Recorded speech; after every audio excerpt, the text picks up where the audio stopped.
Welcome back to the deep dive. Today we have an essential mission for you. We need to brief you on the really complex economic forces that are shaping the end of 2025 and, well, the outlook for 2026. It's fascinating because what our sources show is it feels like two entirely separate economies are running in parallel right now. Exactly. On one side, you have this high-flying world, massive, unprecedented capital investment pouring into AI, into robotics. And into the physical commodities you need to build that future. This is the big supercycle story that investors are staking, well, trillions on. But then on the ground floor, the view is completely different. Totally different. We see an inflation-wary consumer who is, frankly, tapped out. They're pulling back hard. And that's forcing huge corporate closures, painful restructurings. You see it across massive sectors, especially in food and retail. So our deep dive today is really tracking the tension between those two realities. You have this breakneck speed of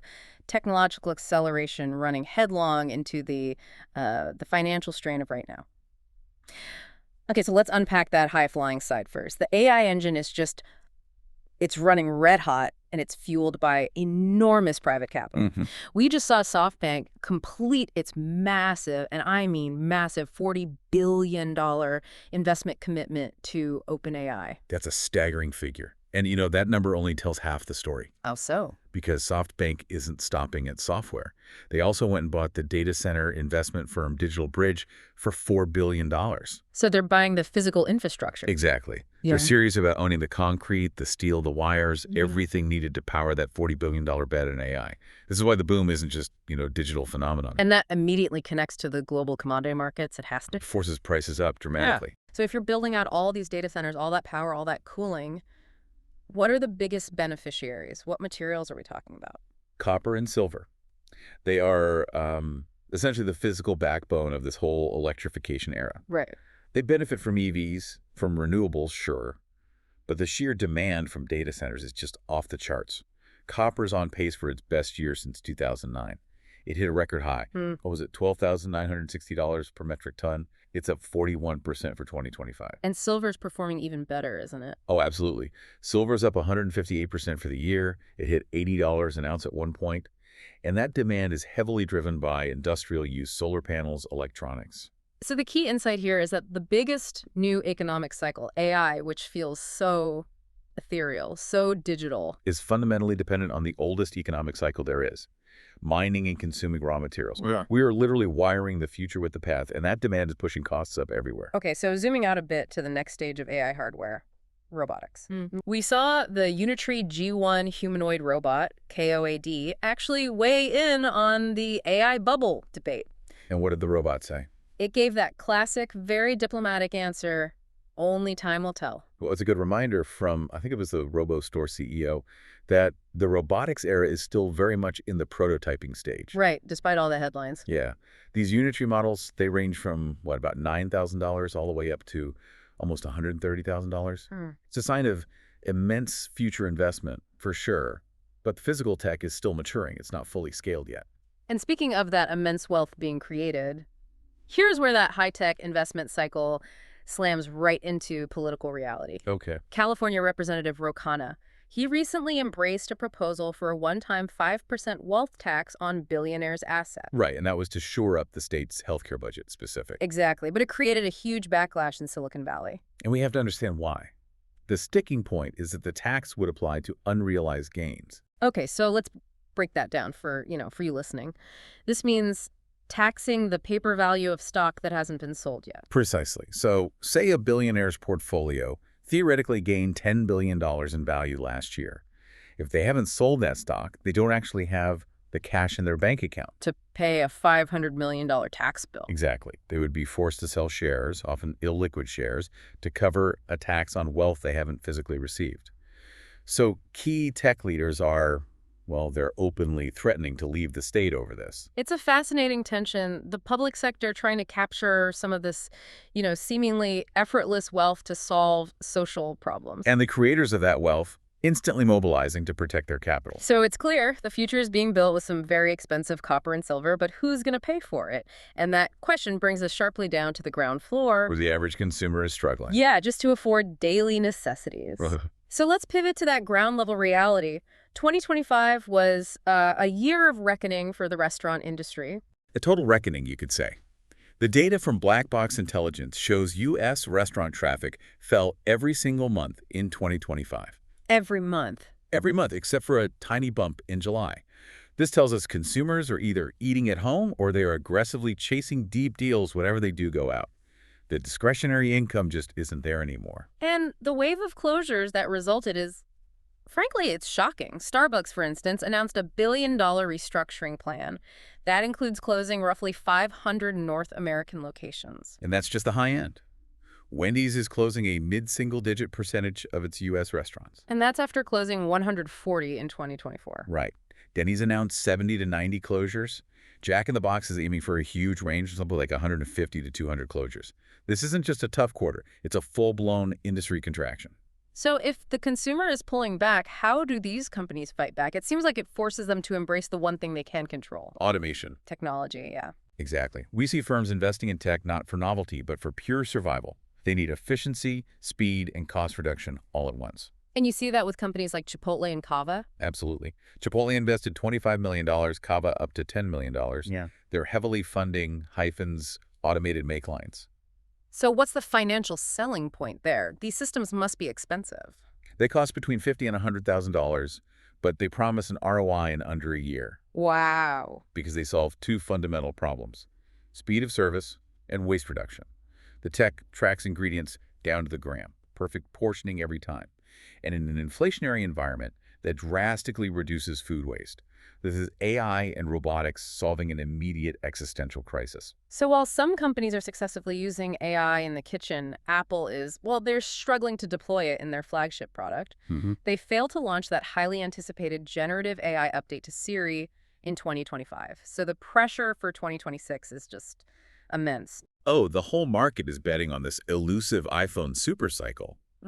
Apple desperately needs to generate huge sales growth after years of, well, stagnation. And the whole strategy hinges on making these new Apple Intelligence features so compelling. That you're forced to upgrade. Right.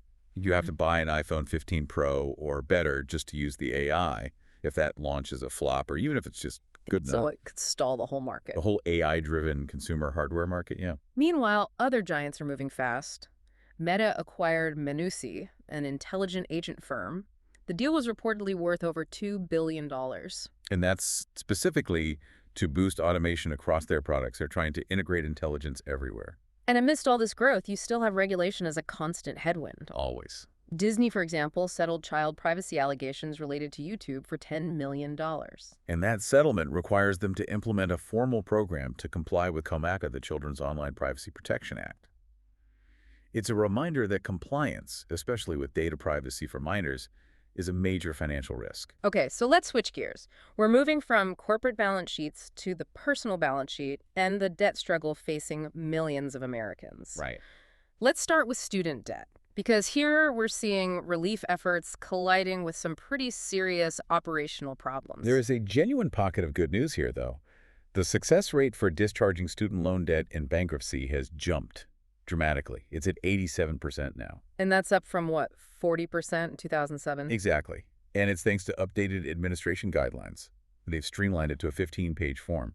That jump is absolutely life-changing for people who thought they were trapped forever. That does sound incredible, but if the process is still rejecting hundreds of thousands of requests, aren't the operational bottlenecks just suffocating the relief efforts? That is absolutely the concern. We had reports that over 300,000 income-driven repayment, or IDR, plan requests were rejected in August of 2025. Just in August. Just in August. And the reason was an unforeseen ambiguity over which plan had the lowest monthly payment. It's an operational failure, creating a huge bottleneck right before wage garnishment for defaulted borrowers starts in early January 2026. And this debt stress just ripples outward, doesn't it? TransUnion data showed that 32% of rental applicants in May were 90 or more days delinquent on student debt. Right, which makes securing rental housing so much harder. So what are the strategies for that? You have to be proactive. Resolving the delinquency through loan rehabilitation, being upfront with landlords, maybe finding a guarantor. And, for you listening, if you're dealing with overwhelming consumer debt, We often talk about the debt snowball versus the debt avalanche approach. Can we contrast those quickly? Sure. Quickly put, the debt avalanche is mathematically superior. You pay the highest interest rate debt first, so you save the most money long term. Okay, makes sense. But the debt snowball is a behavioral strategy. You pay the smallest debt first, you get a quick psychological win, and that helps you maintain momentum. So the avalanche is mathematically better, but if you're drowning in 5 different bills, the snowball is often more effective at keeping people engaged. Shifting to retirement and healthcare, there's a significant new rule under Secure 2.0. Yes, and this is designed to address the immense costs of aging. The rule allows penalty-free 401k withdrawals. Up to $2,600 a year, it's indexed, before age 59 and a half. Specifically to pay for long-term care insurance premiums. Exactly. Waiving that 10% penalty is helpful, but the context of why this rule exists is crucial. The terrifying cost of care. Precisely. The median annual cost of a private nursing home room is staggering, $127,750. So people need to tap retirement savings just to afford the insurance premiums to protect against that catastrophic cost. And you still have to pay ordinary income tax on the withdrawal. Okay, but on a more positive note for people on fixed incomes, the Medicare Part D price negotiations are kicking off in a big way. This is huge. It's major financial relief starting January 1st, 2026 for the first 10 selected drugs. An AARP analysis project's enrollees will see average out-of-pocket costs for these drugs fall by over 50%. Which could save, what was the overall figure? Potentially $1.5 billion overall. A $5,000 monthly saving, for some people, is truly life-altering. This kind of public sector intervention runs completely counter to the private sector's growth focus we started with. Can you give us an example of those savings? Sure. Take Stelara for autoimmune conditions. AARP projects potential monthly savings of over $5,000. Or Farxiga for diabetes and heart disease, with projected savings of 73%. It's a direct, profound impact on the affordability crisis. All right, let's finish with the big picture. Market dynamics, international tensions. What's the outlook for commercial real estate in 2026? It's been under so much pressure. The consensus has definitely shifted towards stabilization and recovery. Forecasters are using positive terms like new equilibrium and firmer fundamental. And the bright spots are Industrial and data centers. No surprise there. They're directly benefiting from that massive AI expansion we talked about. And the office market, while it's still challenging, is widely believed to have bottomed. and capital's flowing back in, right? For the high-quality assets. Yes, capital is re-engaging as a flight to quality. Because office construction is at its lowest level in over 3 decades, any existing high-quality space is now scarce and valuable. Sales volume is forecast to increase by a healthy 15 to 20% in 2026. Okay, moving to the auto sector, we're seeing some interesting divergence. General Motors is having its best year since 2009, up 55%. Yeah, significantly outperforming rivals like Tesla, which is up 17%, and Ford, up 34%. So why is GM's more cautious, cash-focused approach resonating so much more with the market right now? It just reflects an investor preference for security in a volatile environment.